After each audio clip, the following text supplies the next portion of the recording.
15 years after graduation, the people who once called Marcus Johnson the Black Single Dad decided to send him an invitation to the reunion. It was not because they missed him. It was not because they wondered how he was doing, or hoped he had found peace after everything he endured back then. They sent the invitation because they wanted to see, with their own eyes, exactly how far his life had fallen since the day he walked off that campus with nothing but a duffel bag and a stare that refused to break. They imagined him arriving in the same worn jacket he used to wear, the one with a frayed collar that never seemed to change no matter the season.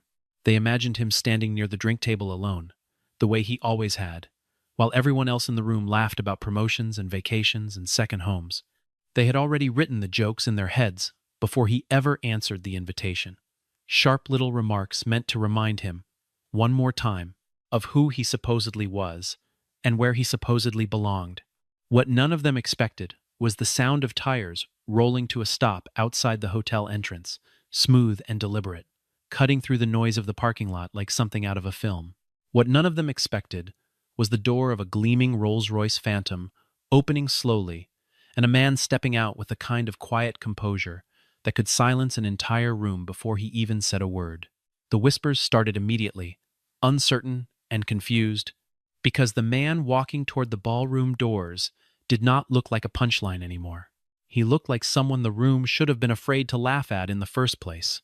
For years, Marcus had built a quiet, deliberate distance between himself and the people who once knew him only as a struggling young father. A distance he protected carefully because it allowed him to build his life without the constant weight of other people's assumptions, pressing down on every decision. He rarely thought about that university anymore, rarely allowed his mind to wander back toward hallways and classrooms that had once felt more like a battlefield than a place of learning. When the invitation arrived, it did not so much reopen old wounds as remind him that they had once existed at all. Faint scars beneath skin that had long since healed over. The reunion planning had started months earlier, in a group chat that buzzed with updates from people eager to announce how well their lives had turned out. Attorneys mentioned their firms. Physicians mentioned their private practices. One woman proudly typed that she had just been named vice president at a regional bank, followed by a string of congratulatory messages and celebratory emojis. Success, in that chat, was currency, and everyone seemed determined to prove they had more of it than the person before them. Only one name kept surfacing without any mention of achievement at all. Whenever someone brought up Marcus, it was never to ask how his life had unfolded. It was always the old nickname, repeated with a kind of casual cruelty that had never really faded, as if 15 years hadn't passed since anyone last spoke to him directly. Black Single Dad, someone would type, followed by a laughing emoji, and the conversation would move on as though nothing unkind had just happened. Someone suggested it might be amusing to seat him at the very back of the ballroom, near the kitchen doors, as a private joke that only the organizing group would understand. Another person proposed printing a mock certificate, something absurd disguised as a light-hearted gag gift, the kind of joke that always seemed harmless to the people making it and never to the person forced to receive it. The group buzzed for hours with increasingly elaborate plans, everyone contributing some small cruelty, dressed up as nostalgia, convinced that revisiting old jokes was simply a way of reliving their shared history, rather than reopening wounds that had never fully closed.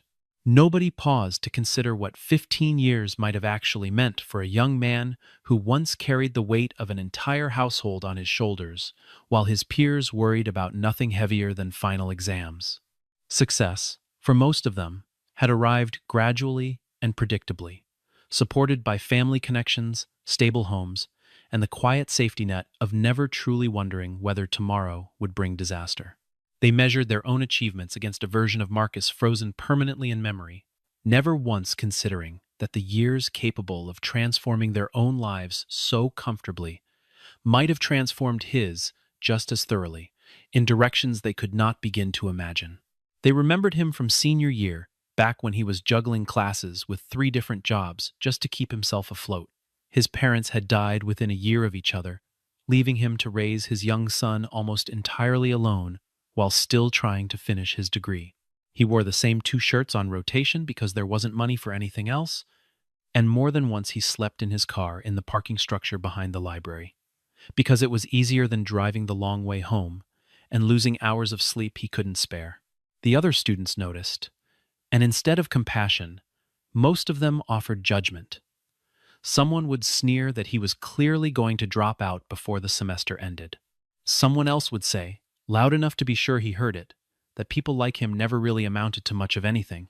There was a particular cruelty, reserved for young fathers who tried to build a future while everyone around them assumed failure was already written into their story, and Marcus absorbed every ounce of it without ever once explaining himself to people who had already made up their minds.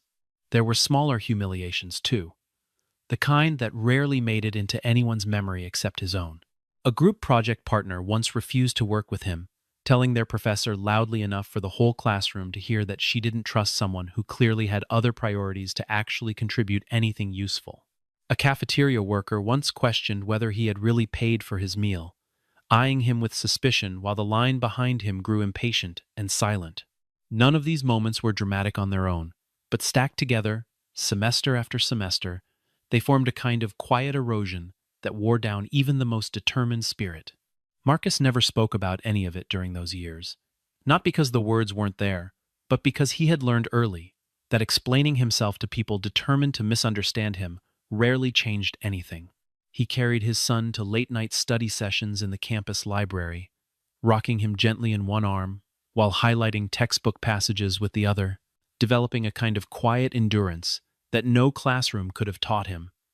He learned to function on fragments of sleep, to stretch a single paycheck across obligations that always seemed to multiply faster than his income could keep pace with, and to smile politely at people who assumed his exhaustion was proof of failure, rather than evidence of how hard he was fighting. A handful of former classmates suggested inviting him to the reunion, framing it as an act of goodwill, a chance to reconnect after so many years apart. Underneath the surface, though, everyone understood the real motivation. It wasn't goodwill at all. It was the desire to stand in a room full of visible success and watch Marcus confirm what they had always believed about him, that a life like his could never climb out of the hole it started in. Victoria Carter read those messages late one evening, pausing longer than usual on each line, feeling something uncomfortable settle in her chest that she couldn't quite name. She had known Marcus back then, had shared classes with him, had watched from a careful distance as their peers picked him apart for things that were never his fault. She had never joined in the mockery herself, but she had never stopped it either. And there was a difference between silence and innocence that she had spent years trying not to think about too closely. Marcus received the invitation on an otherwise ordinary afternoon, sliding it across his desk without much thought before setting it aside entirely. He read the return address, recognized the name of the old university, and felt something distant stir in his memory, something he had worked hard not to revisit. He smiled faintly, the kind of smile that carried more history than humor, and placed the card beneath a stack of quarterly reports, as though it belonged with old paperwork rather than old wounds. His assistant asked if he intended to attend, glancing at the envelope with polite curiosity. Marcus told her it wasn't necessary, that there was no reason to spend an evening revisiting a version of his life he had already left behind. He meant it when he said it, or at least he believed he meant it, right up until later that night when he found himself searching through an old storage box in his office closet, one he hadn't opened in years. Inside, buried beneath old certificates and a handful of faded photographs, was a picture from graduation day. In it, Marcus stood off to the side of a large group photo, slightly apart from everyone else, his cap tilted just enough to suggest he had been in a hurry to leave. No one stood beside him. No one had wanted to be photographed next to the boy everyone assumed was destined to fail. And looking at the image now, from the distance of everything he had since built, Marcus felt an old ache resurface that he thought had long since faded into nothing. He remembered the afternoon someone laughed at him across the cafeteria, loud enough that half the room turned to look, mocking the fact that he brought his son's stroller to campus between classes because there was nowhere else safe to leave it. He remembered the night a campus security guard followed him through the library parking lot, questioning him without cause, assuming guilt before Marcus had even spoken a single word. He remembered a professor pulling him aside near the end of the semester, suggesting gently but firmly that perhaps school simply wasn't meant for someone in his situation, that perhaps he should consider stepping away before he failed completely. Marcus had said nothing in response to any of it at the time. He had simply gone home, held his son a little tighter that night, and made himself a quiet promise that one day, somehow, people would remember his name for reasons that had nothing to do with pity. Victoria found her own old photograph around the same time, tucked inside a drawer she rarely opened anymore. She studied it longer than she expected to, noticing something she hadn't fully registered back then. In every single group picture from that era, Marcus stood alone at the edge of the frame, close enough to belong yet distant enough to be forgotten, and Victoria realized with quiet discomfort that she had never once crossed that small gap to stand beside him. She thought back to a specific afternoon she had almost forgotten entirely, one where Marcus had been publicly embarrassed during a group presentation because his son's daycare called mid-class, forcing him to step out and answer the phone in the hallway. When he returned, a professor made a pointed remark about commitment and priorities in front of the entire room, and several classmates snickered while Victoria sat frozen in her seat, saying nothing, doing nothing, telling herself that speaking up wasn't really her responsibility to carry. She remembered the look on his face afterward, not anger, but a kind of practiced resignation that suggested this wasn't the first time and likely wouldn't be the last. Victoria closed the photograph drawer slowly, unsettled by how easily she could recall these details now that she allowed herself to actually look for them. She had spent years telling herself that avoiding cruelty was the same as practicing kindness, that her silence had been neutral rather than complicit. Sitting alone with an old photograph in her hands, she was no longer entirely convinced that distinction held the weight she had always assumed it did.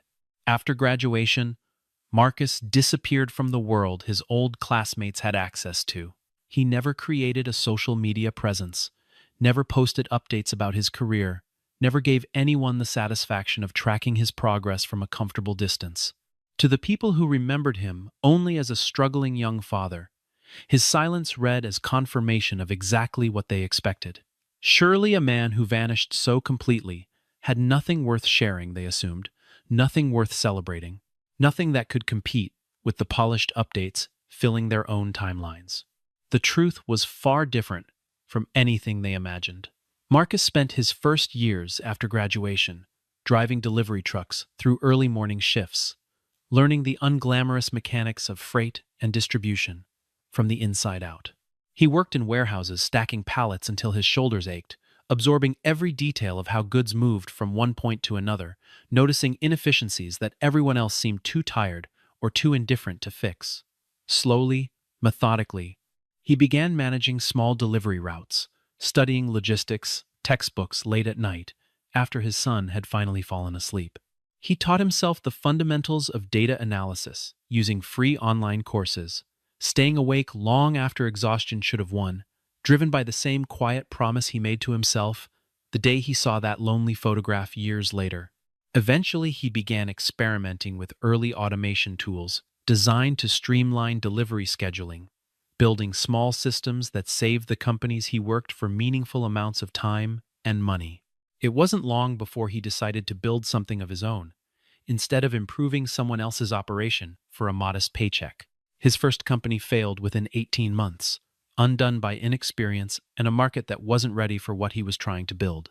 He had poured every spare dollar into a small routing software product, convinced that regional trucking companies would jump at the chance to save fuel costs, only to discover that most of them were too cautious, too underfunded, or too skeptical of a young, unproven founder to take the risk.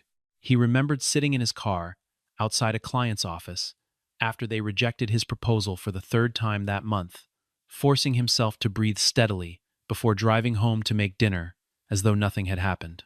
His second attempt collapsed even faster, costing him nearly every dollar he had saved and forcing him to start over from almost nothing while still raising his son alone. A business partner he had trusted walked away midway through development, taking crucial technical knowledge with him and leaving Marcus to untangle a half-finished platform alone. There were nights during that period when he genuinely wondered whether his old classmates had been right about him after all, whether ambition without the right circumstances was simply another word for delusion. He never allowed himself to dwell there for long, because his son was watching, always watching, learning from every choice his father made about how to respond when life refused to cooperate. Most people would have accepted defeat as a final answer after two consecutive failures. But Marcus had already survived worse than bankruptcy. He had survived being told, by people who barely knew him, that he was destined to fail before he even had the chance to try. And that particular kind of survival had taught him something bankruptcy filings never could: that failure was simply information rather than identity.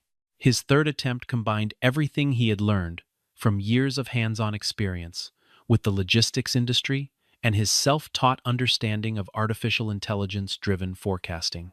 He built a small platform designed to help mid-sized companies predict supply chain disruptions before they happened, saving them enormous amounts of money in wasted inventory and missed deadlines. The idea was modest at first, tested quietly with a handful of regional clients who noticed results almost immediately and spread the word to others in their industry. Within a few years, that modest platform evolved into one of the most respected logistics and supply chain intelligence companies in the country. Word spread through industry conferences and trade publications long before it ever reached anyone from Marcus's old university, and soon larger corporations began requesting demonstrations of a system that seemed to predict disruptions with uncanny accuracy. He hired his first employees carefully, choosing people who understood what it meant to build something from nothing, people who shared his conviction that reliability and integrity mattered more than flashy promises. A major investment fund eventually acquired a significant stake in the business, providing the capital needed to scale operations nationally and eventually internationally.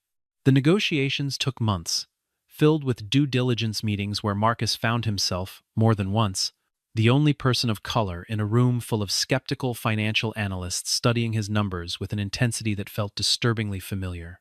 He answered every question patiently, presented every projection with calm precision, and earned their confidence not through charm, but through results that spoke plainly for themselves.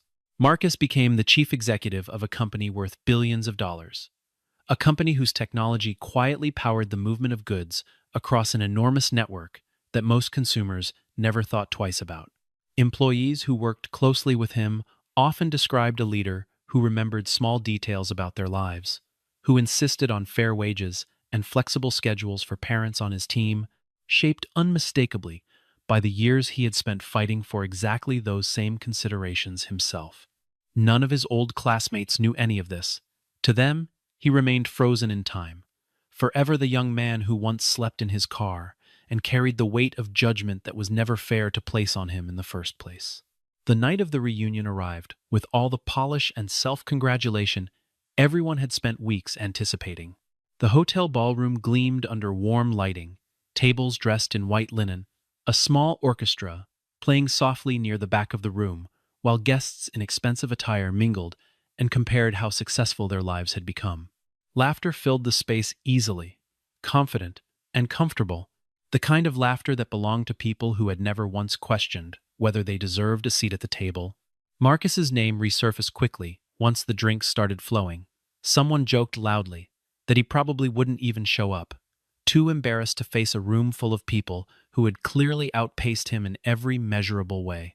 Someone else added that if he did come, he would likely still be wearing the same tired jacket from years earlier, as though time itself had frozen for him the moment he left campus. The remark drew laughter from nearly everyone within earshot, a casual cruelty so familiar it barely registered as cruelty at all anymore. One man, half joking and half serious, stood near the small stage, rehearsing a toast meant specifically for Marcus, a toast dressed up as encouragement, but built entirely on condescension. "Good for you for showing up despite everything," he practiced under his breath, chuckling to himself at how clever he thought the line sounded. Around him, several others nodded approvingly, already anticipating the entertainment his humiliation would provide once Marcus finally walked through the door.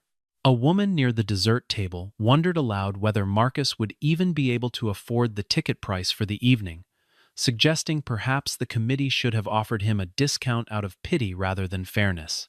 Another guest recalled, with theatrical exaggeration, the sight of Marcus pushing a second-hand stroller across campus between classes describing it as though the memory itself were the punchline, rather than a young father simply doing what needed to be done. Laughter rippled easily through each retelling, each exaggeration adding a little more distance between the people in that room and the reality of what Marcus had actually lived through. Someone had even gone so far as to reserve a table near the back exit, joking quietly that it would make for a convenient location if Marcus needed to leave early once he realized how out of place he looked among everyone else's success. The cruelty had become almost sport by that point in the evening, wrapped in enough laughter and champagne that nobody paused to consider how thin the line had grown between nostalgic teasing and outright humiliation. Victoria stood near the edge of the room, arms crossed, watching the scene unfold with a growing discomfort she could no longer ignore. She asked the group gathered near her to reconsider, suggesting quietly that perhaps the jokes had gone far enough, that perhaps 15 years should have been enough time to let go of judgments that were never fair to begin with. Her words landed softly against a wall of indifference, brushed aside by people who saw the entire evening as nothing more than harmless entertainment at someone else's expense. She sat back down, uneasy, watching the door with an anxiety she couldn't quite explain even to herself. Outside, a line of vehicles began pulling into the hotel's circular driveway, smooth and unhurried, drawing the attention of valets and doormen who straightened instinctively at the sight. A sleek Mercedes Maybach eased to a stop first, followed by a large black Escalade, both trailing behind the unmistakable silhouette of a Rolls-Royce Phantom gliding into place near the entrance. Security personnel moved efficiently, opening doors and clearing a path, the kind of practiced choreography reserved for people whose time carried significant weight. Inside the ballroom, conversation slowed as word spread that some important guest had arrived outside, prompting several attendees to glance curiously toward the entrance. Speculation rippled quietly through the room. Guesses exchanged about which chief executive or public figure might be attending a private event at their hotel that same evening. No one imagined for even a moment that the man stepping out of that phantom was the person they had spent the entire evening mocking. Marcus stepped through the doors, dressed in a simple, expertly tailored dark suit, free of unnecessary flash or ornamentation. His watch was understated, elegant without demanding attention, the kind of quiet luxury that only someone who no longer needed to prove anything would choose to wear. He carried himself with a calm, grounded confidence, the posture of a man who had faced far harder rooms than this one and walked away from every single one of them intact. For a few seconds, the crowd near the entrance failed to recognize him entirely, assuming instead that a stranger had wandered into the wrong event, perhaps a visiting executive attending some unrelated corporate function in an adjacent ballroom. A doorman greeted him with practiced deference, and the valet outside handled the phantom with visible care. Small details that already contradicted every assumption the room had spent the evening rehearsing. Marcus paused briefly near the entrance, adjusting his cufflinks with the same unhurried calm he brought to board meetings, entirely unaware, or perhaps entirely unbothered, by the attention beginning to gather around him. Then someone near the front gasped softly, placing a hand over her mouth, disbelief spreading across her face as recognition finally settled in. She had recognized something in the way he tilted his head, a mannerism unchanged, despite everything else about him, that time and success had clearly reshaped. Marcus offered a small, genuine smile, the same warm expression a few of them might have remembered faintly from years earlier, and the room seemed to freeze all at once beneath the weight of collective realization. "Marcus," someone whispered, barely able to form the word aloud. Another voice repeated it louder, disbelieving, as though saying his name twice might somehow make the sight in front of them make more sense.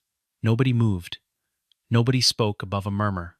The laughter that had filled the room only minutes earlier evaporated completely, replaced by a heavy, uncertain silence that seemed to stretch endlessly across the polished ballroom floor.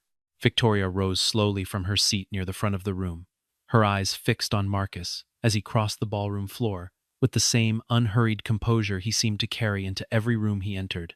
She noticed the way conversations died out table by table as he passed, the way people who had been laughing only moments earlier now sat in stunned, uncertain silence, unsure whether to smile, apologize, or simply disappear into the crowd. For a brief moment, Their eyes met across the room, and something passed between them that neither could easily name, recognition perhaps, or something closer to relief that 15 years of distance had not erased entirely. The event coordinator, unaware of the tension rippling through the crowd, stepped up to the small stage and tapped the microphone twice before beginning her announcement. She explained, with visible excitement, that the evening had a special edition planned, a guest of honor whose journey the organizing committee felt deserved recognition in front of the entire graduating class. She introduced him not by his old nickname, but by his full accomplishments, describing him as an inspiring entrepreneur, the founder and chief executive of one of the nation's leading logistics and artificial intelligence companies. Marcus Johnson, she announced proudly, gesturing toward him as applause, slowly, awkwardly, began rippling through stunned hands. The reaction across the room was immediate and unmistakable. Someone near the back dropped a glass, the sound of shattering crystal cutting sharply through the silence before scattered gasps followed. The very man who had spent the earlier part of the evening rehearsing a mocking toast now found himself walking stiffly toward the stage instead, tasked with presenting Marcus a small commemorative award on behalf of the reunion committee.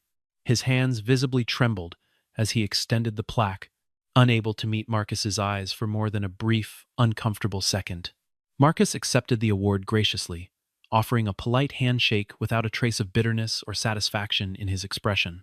He said nothing sharp, nothing cutting, nothing that resembled the retaliation the room half expected, and perhaps even half deserved.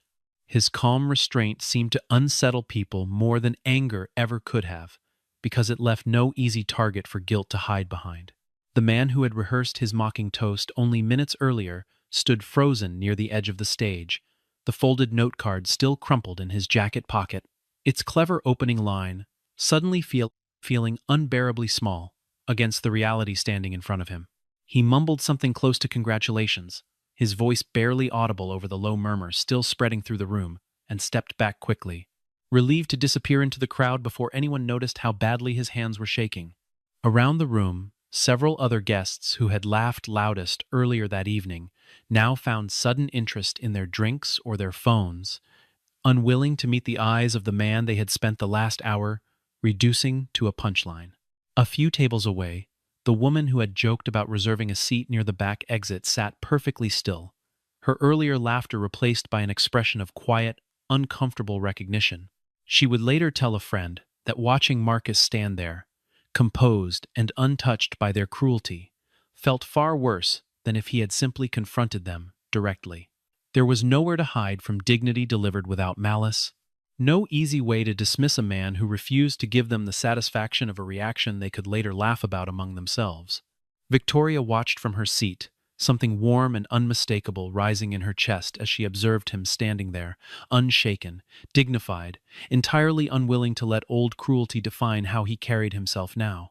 It was admiration, she realized, quiet and genuine, the kind that had nothing to do with wealth or status, and everything to do with the strength required to remain gracious in a room that had once tried so hard to break him. When the applause finally settled and the room grew attentive again, Marcus was invited to say a few words, and he accepted without hesitation. He walked to the small stage slowly, taking a moment to look out across faces he hadn't seen in 15 years, faces that had once judged him without ever bothering to understand him. He began speaking, his voice steady, calm, entirely free of the resentment anyone might have expected after everything that had happened between these walls years earlier. He told them that the hardest part of those years was never the poverty itself, difficult as it had been. It wasn't the sleepless nights, or the sacrifices, or the constant exhaustion of trying to be both provider and student at the same time. The hardest part, he explained, was being told repeatedly, by people who barely knew his story, that a young black father trying to raise a son alone could never truly succeed at anything meaningful. "I never set out to prove any of you wrong," he said quietly, his gaze drifting slowly across the room. "I only ever wanted to make sure the person I was yesterday didn't get to decide who I was allowed to become tomorrow." The room fell into a deeper, more reflective silence. Several people lowered their eyes, unable to hold his gaze any longer. the weight of old memories settling uncomfortably across the space between them. Marcus continued, expressing something few in that room expected to hear, a quiet gratitude for the very hardships that once seemed unbearable. Those years, he said, had shaped every ounce of discipline and resilience he now carried, and he would not trade that foundation for an easier path, even if one had somehow been offered to him. He spoke about his son, careful and deliberate with his words, describing the years spent building a life for someone who depended entirely on him for stability and safety. He explained that every late night studying, every extra shift, every meal skipped so there would be enough for two instead of one, had taught him something about purpose that no classroom lecture ever could. His son was grown now, independent and thriving, pursuing his own path with a confidence Marcus liked to believe had been planted deliberately during those difficult early years. He mentioned, without naming anyone directly, the professor who once suggested he consider leaving school, and the classmates who assumed his silence meant surrender rather than survival. There was no anger in his voice as he described these moments, only a steady, measured honesty that seemed to land harder than outrage ever could have. Somewhere near the back of the room, a woman wiped quietly at her eyes, recognizing herself, perhaps, in one of the smaller cruelties he described without ever pointing a finger. Marcus closed his remarks by thanking the university for the education it had given him, imperfect as certain experiences within it had been, and for the challenges that ultimately forged the version of himself capable of building something lasting. He acknowledged that resentment would have been an easier emotion to carry through the years, simpler and more immediate than the patient disciplined gratitude required instead. He had chosen gratitude anyway, deliberately, again and again, until it finally became instinct rather than effort. He stepped down from the stage to a round of applause that felt entirely different from the one that greeted him initially, sincere now, humbled, carrying none of the mockery that had colored the earlier part of the evening. As the event wound toward its natural end, Victoria approached him near a quiet corner of the ballroom, away from the lingering crowd still processing what they had witnessed. She spoke carefully, her voice softer than usual, admitting that she should have stood beside him back then, instead of staying silent while others tore him down. She confessed that her silence had never felt like innocence. Not really, even though she told herself for years that staying quiet meant staying blameless. Marcus listened without interrupting, letting her words settle fully before responding. Silence teaches its own lessons, he told her gently, not as an accusation, but as a simple observation shaped by years of reflection. Victoria apologized again, and this time Marcus recognized something different in her voice, something that had nothing to do with his success or his wealth, and everything to do with genuine remorse. She had clearly carried far longer than that single evening. She told him about the afternoon with the daycare phone call, admitting she remembered it more clearly than she had let on earlier, describing the shame she still felt for staying quiet, while a professor humiliated him in front of the entire classroom. She explained that she had spent years assuming her discomfort with cruelty was itself a kind of virtue, only to realize, much later, that discomfort without action changed nothing for the person actually suffering. Marcus nodded slowly, appreciating the honesty even more, because she offered it without being asked to justify or explain herself further. He told her, carefully, that he had long since stopped keeping a mental list of who had wronged him and who hadn't, because carrying that list around for 15 years would have cost him more than any of those people were worth. What mattered now, he said, wasn't rewriting the past but choosing honestly how to move forward from it, and her willingness to stand in front of him and admit fault, without excuse, mattered more than she likely understood. Victoria felt something ease in her chest that had been tight for longer than she cared to admit, a small but genuine relief that came only from finally saying aloud what she had carried silently for years. It was the first time in 15 years that an apology from someone in that room felt entirely sincere, untouched by self-interest or performance. Weeks passed, and Victoria reached out to Marcus again, though not for any reason he initially expected. She wasn't calling to discuss investment opportunities or business partnerships, despite her own considerable success running an investment firm of her own. Instead, she wanted to speak with him about a project close to her heart, an initiative designed to support students from difficult backgrounds and young parents striving to complete their college education despite overwhelming odds. Marcus agreed almost immediately, recognizing something of his own younger self in the mission she described.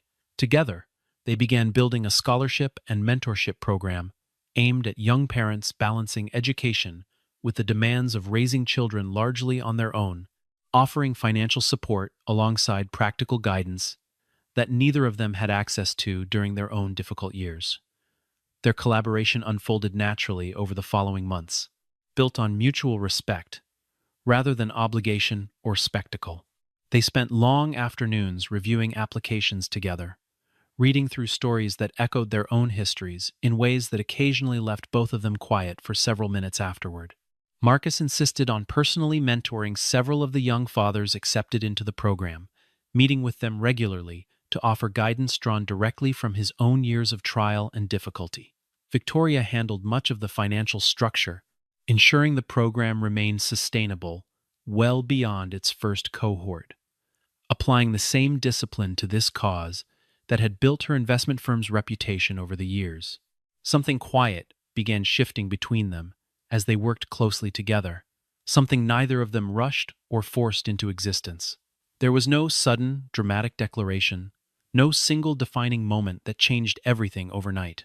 Instead, respect slowly deepened into something warmer, evolving gradually across shared dinners after long planning meetings, late phone calls about program logistics that somehow stretched far beyond business matters, and a growing comfort neither of them had expected to find again after years of guarding themselves so carefully.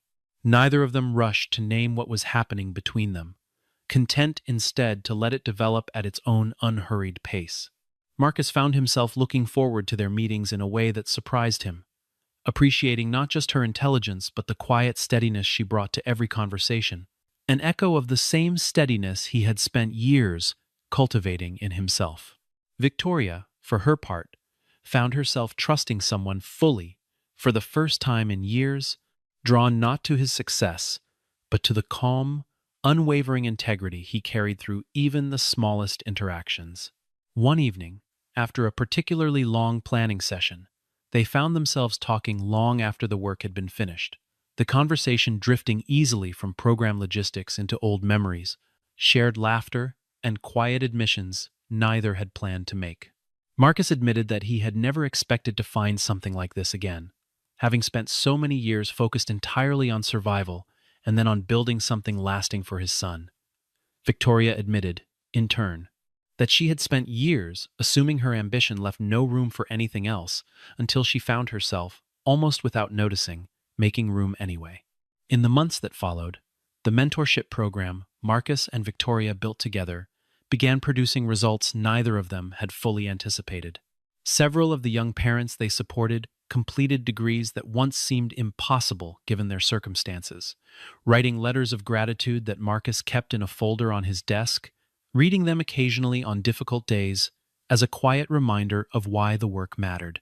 One young mother, barely older than Marcus had been during his own struggles, wrote that simply knowing someone believed her situation wasn't a life sentence had changed the way she approached every remaining semester of her education. Word of the program spread slowly through other universities, drawing interest from administrators eager to replicate its structure for their own students. Marcus found himself speaking more frequently at events focused on educational equity and workforce development, always careful to frame his own story honestly rather than polishing it into something more palatable for an audience. He never hid the anger he once felt, never pretended the years of hardship hadn't cost him something real, but he consistently returned to the same central point, that hardship need not become a permanent identity for anyone determined enough to keep moving forward. A year later, Marcus returned to his old university, invited to speak not as a curiosity or a cautionary tale, but as a respected entrepreneur whose journey the school now proudly highlighted. He stood before a new generation of students, sharing his story honestly, emphasizing resilience over resentment, growth over grievance. He spoke about failure as a necessary teacher rather than a permanent verdict, about the danger of allowing other people's assumptions to define the limits of what a person believes they can accomplish. Victoria sat in the front row that afternoon, watching him with quiet pride, no longer separated by the awkward distance that once defined their history together.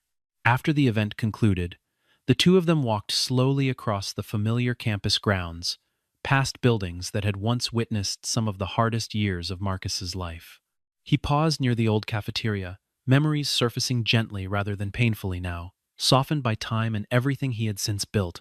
"I left this place carrying so much pain," he admitted quietly, glancing toward Victoria beside him. She smiled, meeting his eyes with a warmth that felt entirely earned. "Today," she said, "you get to leave it carrying respect instead." Marcus looked back toward the old buildings one final time, feeling something settle peacefully within him that had never quite settled before. There was no lingering anger left inside him, no remaining need to prove anything further to anyone who had once doubted him. He had already won, and not because he became a wealthy chief executive admired by people who once mocked him.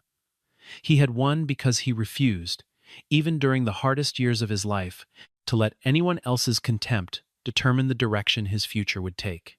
They walked past the old library where he used to sleep in his car between shifts, past the cafeteria where a stranger's laughter had once cut deeper than he ever let anyone see, past the small courtyard where he used to sit alone during breaks, rocking his son gently, while classmates walked by without a second glance. None of those places carried pain for him any longer. They simply existed now, as markers along a road that had eventually led somewhere worth arriving at, proof that endurance, however quiet and unwitnessed, had never once been wasted. Victoria reached for his hand as they walked, not as a grand gesture, but as something simple and steady, the kind of quiet affection built patiently over months, rather than manufactured in a single dramatic instant. Marcus welcomed it without hesitation, grateful for a partnership built on honesty rather than image, on shared purpose rather than convenience. Whatever the future held for the two of them, he understood clearly now that it would be built on a foundation neither of them needed to apologize for. The greatest form of success, he reflected quietly, as they walked side by side into the fading afternoon light, was never about making the people who once looked down on you regret it. It was about building a life so complete, so grounded in your own sense of worth, that their approval became something you simply no longer needed. And as the old campus faded slowly behind them, Marcus felt, for the first time in 15 years, entirely and completely free.